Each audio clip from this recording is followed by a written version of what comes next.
I should have made this video several days ago. Oh, actually over a week ago.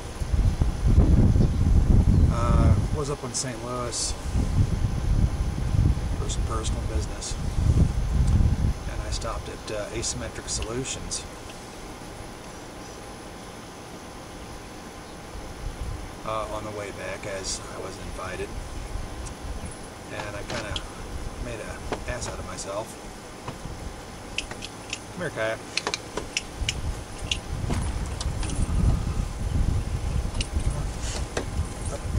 Good girl. Yeah. This is Kaya, by the way, one of my dogs. Actually, this is one of my daughter's dogs. I'm her grandpa. Good girl. I was towing a vehicle, and as I pulled into their site, I hit the gravel going into the site outside of Farmington, Missouri, and I spun out. Well, when you're towing a vehicle, you don't want to do stuff like that. And I busted up my tow bar, dented up my truck, and made myself look like an idiot. I was hoping to do a little bit more as it relates to looking at their site and do a little shooting. But after what happened, I said, no, I'm not. I'll pass.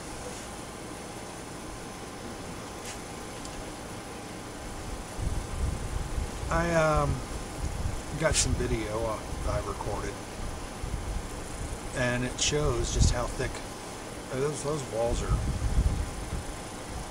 Easily 30 inches thick, and they're filled with caliche. And no, there are no rounds going through that.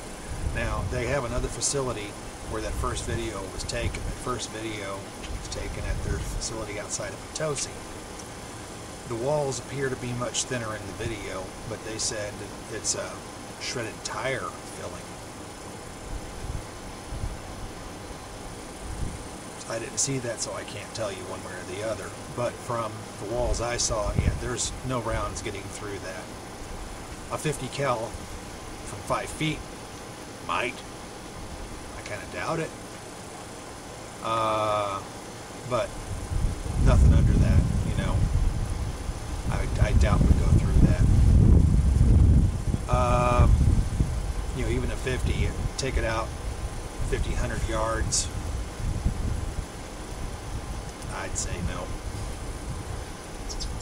Talking to the guys there, I talked to a construction manager and his assistant, who is also assists some of the trainers. And they told me about some of the plans they had, some of the stuff they'd already done. They showed me the range. And I know some people are going to say, because the video of the range, are going to say, well, there are no clear lanes of fire, or there's, you know, no total setup, there's no cover over the firing range. The way it was explained to me, and I understand completely, and I actually agree with it, is they didn't want to put out a permanent structure at the time.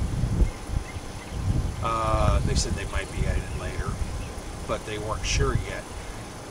But I understand if you're training someone to go out into the field and to take these shots, well, you put them out into the field to take these shots. That means there is no prepared position. That means there is no overhead cover to keep the sun off you. They said they do put up awnings, you know, those portable awnings, to provide, you know, keep them out when they're not actually on the line. And they're like, well, what about the cleared lanes of fire? Well, do you have cleared lanes of fire out in the field? Can you estimate range in a clear lane of fire? You know, yeah, clear lane of fire, yeah. But they're training them to estimate ranges and make scope adjustments. with a field of fire that's not cleared out. And they said that it goes all the way back to 1,000 yards. And it's pretty good. They're still building more stuff. And they're not anywhere near done where they would like to be, but they're still working on it. I physically can't take one of their classes. It would probably kill me because of my various surgeries and my physical condition.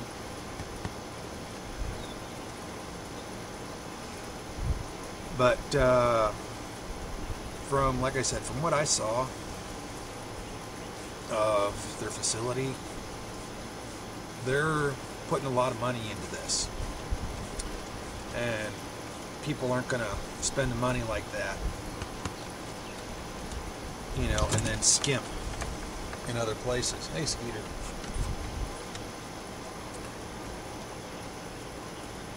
Or at least if I was running the business, I wouldn't skimp.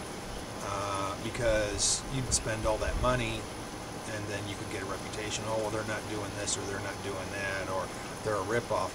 You lost that money.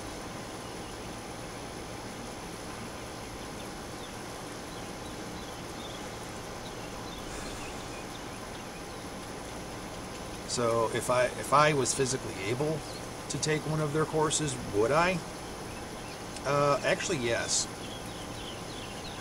Because they do offer a variety of different courses. They have a basic firearm safety course, concealed weapons course.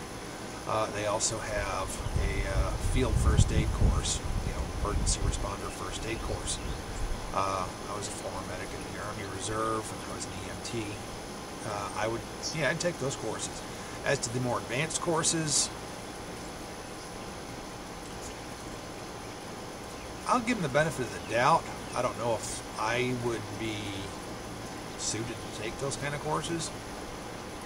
But if I was, you know, yeah, I'd try them out, you know. I don't know their firm pricing structure, but this couple of the prices that were quoted to me for like the basic firearms and concealed weapons and the emergency first aid stuff, yeah, that's something I could afford, you know, even being on a limited budget. It'd take me personally, because I only make about, because I'm disabled, I only get like $1,200 a month. You know, after paying bills and everything. So yeah, it'd take me a couple months to get the money all together. But yeah, I would take those courses. So I would have that knowledge. You know, everybody could use a refresher course on firearm safety. Heck, even I could use one. I'm probably going to talk to them, see if I can't like get a gift certificate or something for my brothers and my nephews to go down and take the firearm safety course. It's about hour and 20, hour and 30 minutes outside of St. Louis. If you're not familiar with the area, you can drive right past it. I'll tell you that right now. Not the facility itself, because when you come up on it, you know where the facility is. You can see it from the road they're on. But the road to get there, if you don't know the area, yeah, you can drive right past that. I used to live in that area. I lived in St. Louis. I lived down in by Poplar Bluff. So I was up and down Highway 67 constantly, and I used to do a bunch of shopping in Farmington because they had stores in the Poplar Bluff area. So yeah, I was familiar with the area. I knew what to look for. If you're unfamiliar with the area, you would possibly get lost, but they give pretty good instructions on how to get to their facility.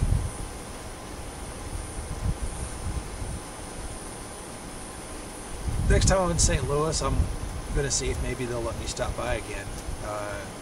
I'm not going to tow a vehicle this time, though. Like I said, I kind of make myself look like a horse's ass when I pull in and I spun out my truck. But would I give? I would give them the benefit of the doubt. I really would, because the people I met were very nice, very polite. They went out of their way to help me get myself back together. They showed me what they had. I mean, even with me getting there at the time of the day I did, I'd planned on getting there earlier. They hung around, you know, they showed me extreme courtesy. And like I said, you don't find a lot of that these days. As to the competency with their more advanced training, I'm not qualified to judge on that, and I didn't see any of it. If somebody else does, you know, they can give me a holler. I'd like to know. But Asymmetric Solutions, yeah, I'm like I said, I'm going to recommend them to my brother and my nephews and see if maybe I can't get something set up for them to take a couple classes down there. I think they'd enjoy it.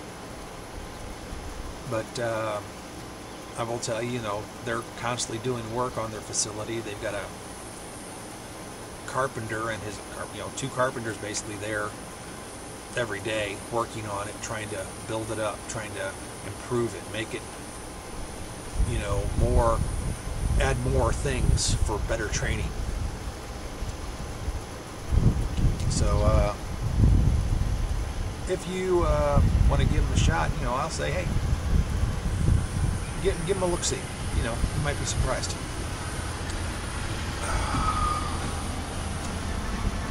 And with that, this is Mark, aka Greylock, from Day in the Life of a Talk Radio Blogger.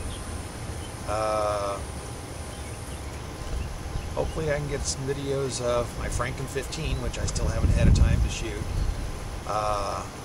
If everything goes right, we don't get the rain here in the next couple days, the other piece of property will dry out enough for me to at least go over there and get a couple 7 to 10 yard shots in, just to test fire and see how it fires. Take care. God bless everyone.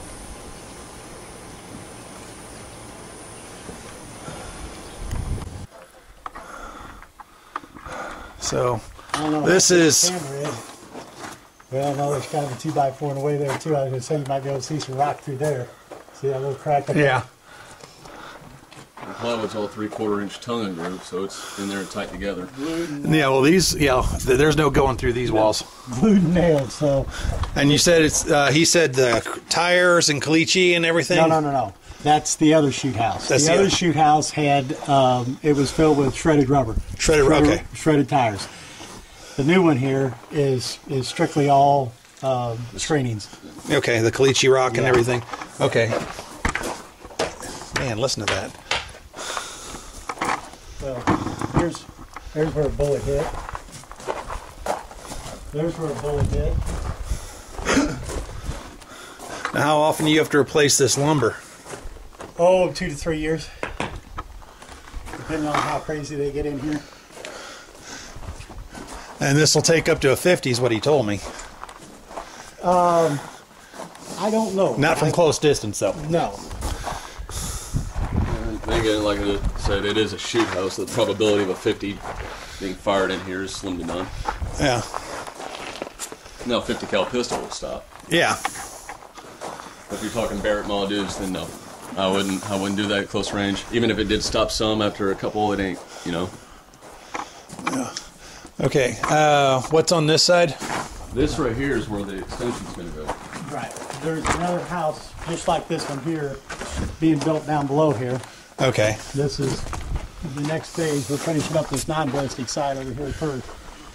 And then there'll be a couple of different staircases because they need one with a turn and a landing and another turn into the house. And then that'll be a straight staircase going down into the other house. Okay. And your backstop, even though the walls are that thick, you're still backstopping it. Oh, yeah. And what's that down over there? That's our pistol range. Pistol ranges, yeah.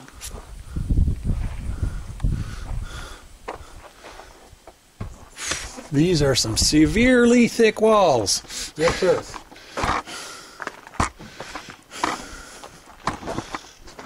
Now, how many rooms total is the shoot house? 1, 2, 3, 4. 4 rooms? Yeah, we've got the 2 big rooms, the little room here, and this room here. I just listed parts of the shoot house. Okay. Now, how many classes do you guys normally run through here on average? Oh golly, you'll have to ask John about that. I mean, it varies. Like last weekend, I think he had like 50 people out here. So. So you're splitting them up into how large are the teams that you're splitting them up into? Depends on who's out here training. Right. Okay. What they're training for. Okay. Yeah, because everything out here is scaled down to whatever people's individual mission profile requires. Okay. I understand that. Okay. Can I go out and look at that HESCO barrier over there? Oh, well, that's over here. Oh, okay. Yeah, the HESCO barrier is what you're walking into. Yeah. And that's just the berm right there on that other side. Right. Yeah, everything else is burned all the way around. It's just like what you see here. This is from blowing these doors off the hinges. That's You can see. Right. You can see what that's filled with.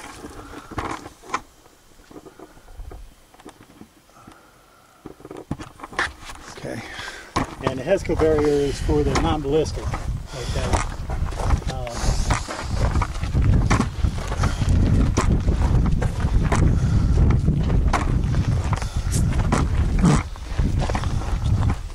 What we did, come past the end of our non-ballistic to handle this corner.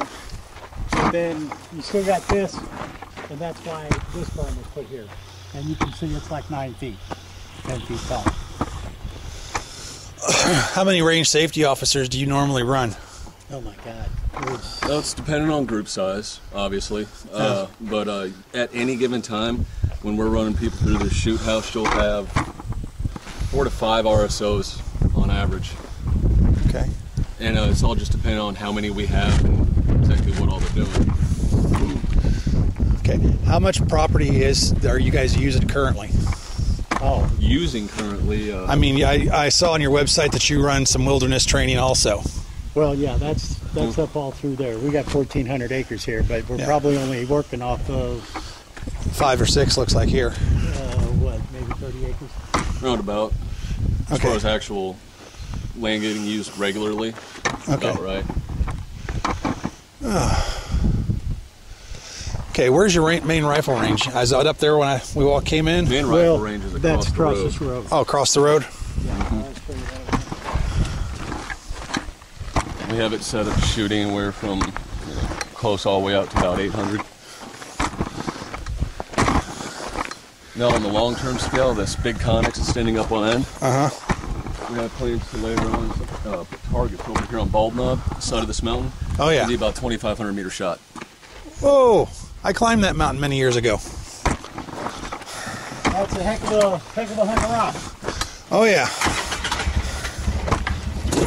We've already gated in the backside of the property and sealed it off to prevent people from entering from the backside. And of course, warning signs. Of course, you're going to always have idiots who bypass it. You can't avoid it. People are stupid. Luckily, there's a civilian that lives right there at that entrance. He's putting another gate there too. So you got a couple gates up there and someone watching.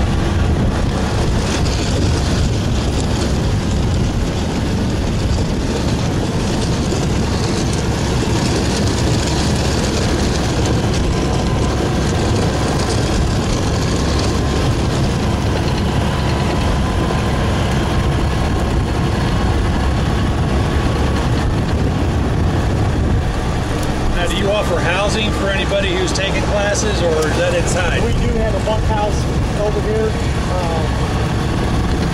You got to work that with John on what your courses are you're taking, the longevity of them, and all that stuff. Other than that, they just go into town and stay at one of the local motels.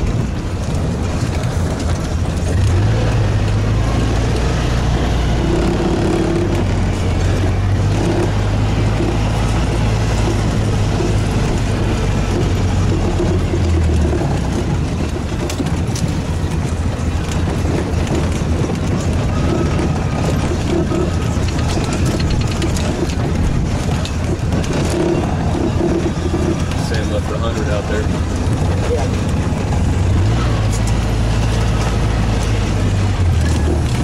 Looks like a little bit all out there. Yeah, that's our background. all the way back there. What's that, 850 or something, 840? 800. No, the burn.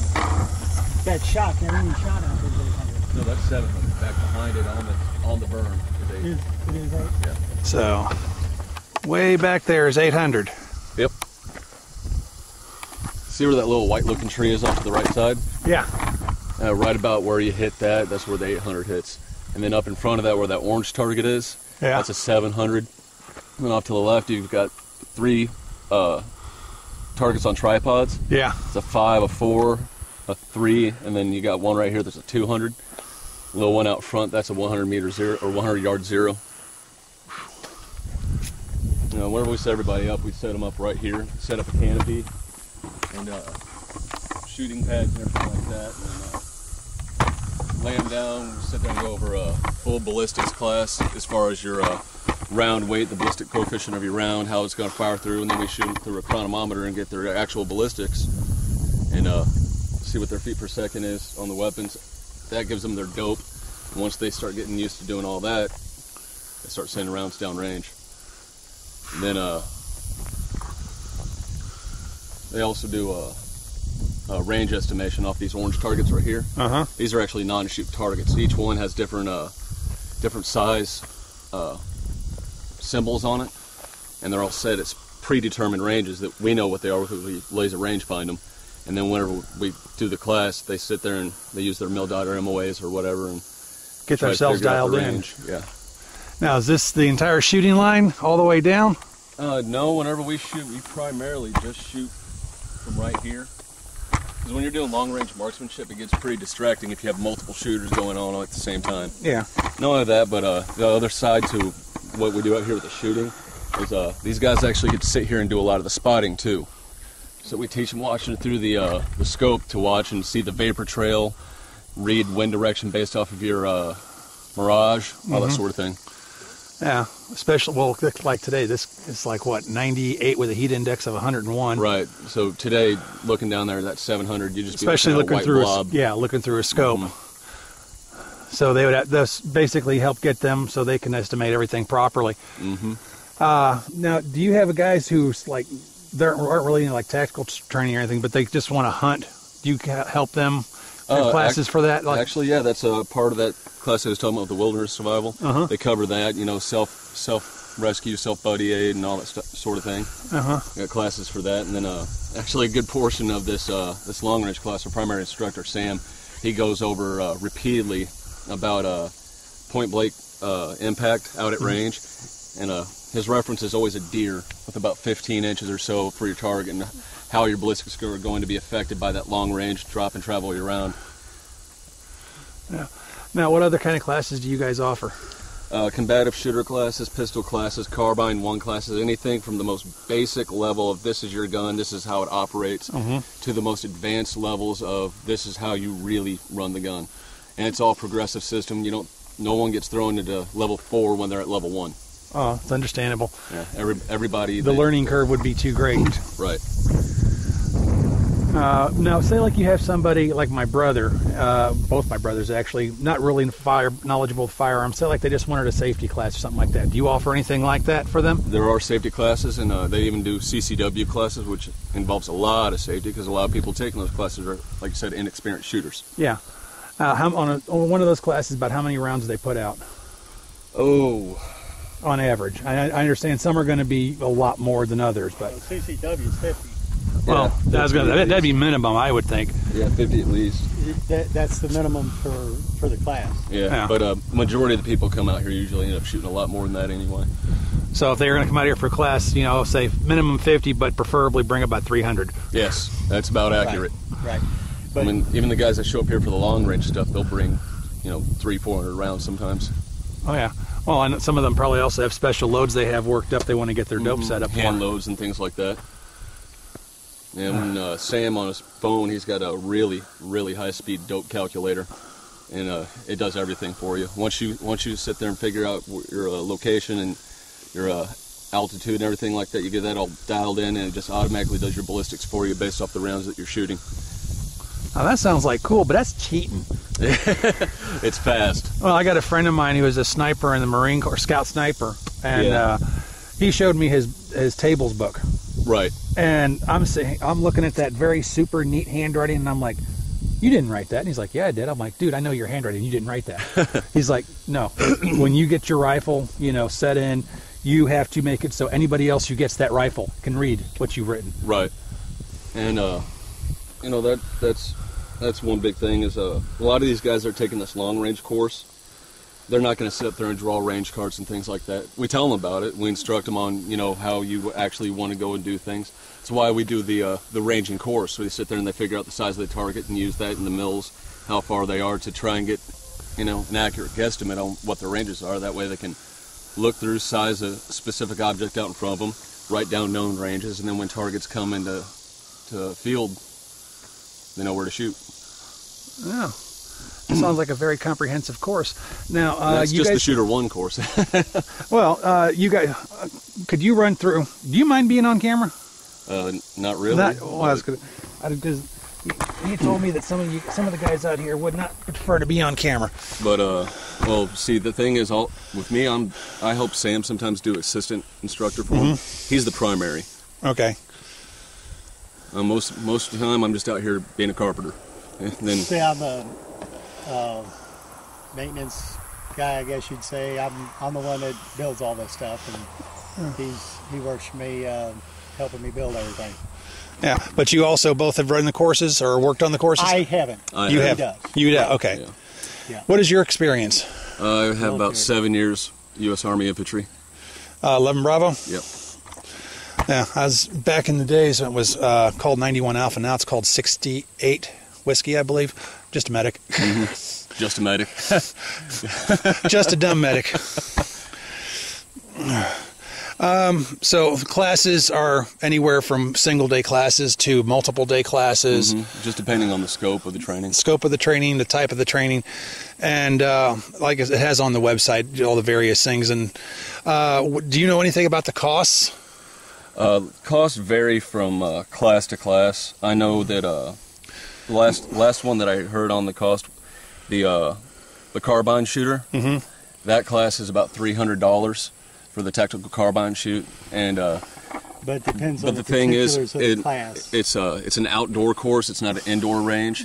You have subject matter experts that are out there with you all day, and it's all day long. You go to a lot of these indoor shooting ranges, you're going to get half the time and half the experience and half the range. Yeah. Well, you're actually going out, and while you're learning it, you're doing it so it sticks. Right. And you get a lot more opportunity out here for walk and shoot, move and shoot, and things like that. Do you have a walk and shoot range out here also? Typically, whenever people are starting off with that, we use them down here at the pistol ranges. Okay. Because it's nice, flat ground. They don't have to worry about rolling and twisting ankles or anything like that. And then it's a really good controlled situation where you can verify people's techniques. Now, if they're going, you were talking about they're going to be building up more stuff back there in the woods, back over there behind that excavator. Right. So do you think they'll be putting the carbine class on like a carbine 2 or a carbine 3 class back in those woods? If they can get the, especially if they can get the backstop set up, I think that'd be the biggest concern. You got to have the backstop, and you got to have the safety implements in place first. Okay. Yeah, John's got quite a few things that's coming up that, it's just we can only build things so fast. Oh, yeah, I understand that. And he actually said, hey, if you want to hang around till tomorrow, we got that. I'm like, no, I got to get this truck down to my daughter. Yeah. I think you'll be hanging around till tomorrow now. No, I guarantee you about an hour and a half, I'm gone. If I can get back up the hill. Well, if not, I got my Ford. We'll get you out. Besides, are you trying to actually go all the way through Thomas Road? No, it wasn't really. Trying to head 67. Back to 67. Okay.